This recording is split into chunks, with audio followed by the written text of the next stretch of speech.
One of the most inspiring stories is that of Evelyn Ashford, the American sprinter. In 1976, as an 18-year-old freshman at UCLA, Evelyn qualified for the Summer Olympics in the 100-meter dash. At those Olympics in Montreal, Evelyn reached the finals, but finished fifth. But she learned a lot from that experience. I discovered that I could really run with the rest of the world.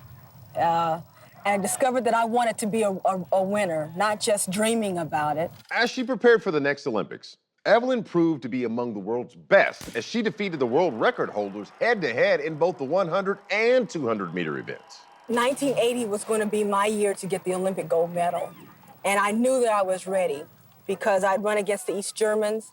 The Eastern Bloc athletes were the hardest barrier that we as Americans had. But then in 1979, I did that. I beat them. So I knew that I was ready for a gold medal in the Olympic Games. And I trained hard, I focused. The 1980 Olympics were scheduled to take place in Moscow, Russia. But when the Soviet Union invaded Afghanistan on Christmas Eve in 1979, U.S. President Jimmy Carter decided to boycott the Olympics. Murph, sad to say, but sometimes politics overrules athletics. Yeah, it was a Cold War type move designed to hurt the Soviet Union in terms of worldwide prestige, but also in the pocketbook. Of course, it was also quite a blow to so many U.S. Olympic hopefuls. I cannot describe to you, explain to anyone probably, how hurt I was. And I know that it was not just me, it was other Olympians who had worked just as hard and were just as ready as I was. So Evelyn Ashford, who was yearning for her first gold medal, had her dreams dashed. She even considered retiring from the sport, but she reconsidered and set a new goal: the 1984 Olympic Games. Yeah, it was her will to win, Wes. She got back into her training regimen, and in 1983, she set a world record in the 100 meters, running it in 10.79 seconds. At the 1984 Olympics, she finally captured her first gold medal by winning the 100-meter dash.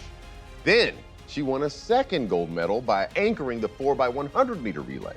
Yeah, but her story does not end there. The next year, she gave birth to a baby girl and then proceeded to start training for the 88 Olympics. And at those Olympics, Evelyn earned a silver medal in the 100-meter finals, finishing second.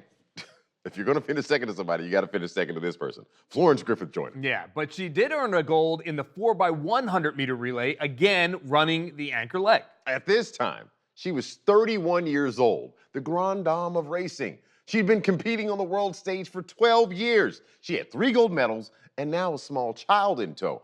Time to retire, Murph? You might think so, but Evelyn wanted one more shot at an Olympic gold medal, so she set her sights on the 92 Olympics in Barcelona, Spain, where she would be 35 years old. A lot of those so-called experts suggested she was past her prime and therefore wasting her time. But Evelyn stayed focused on her goal.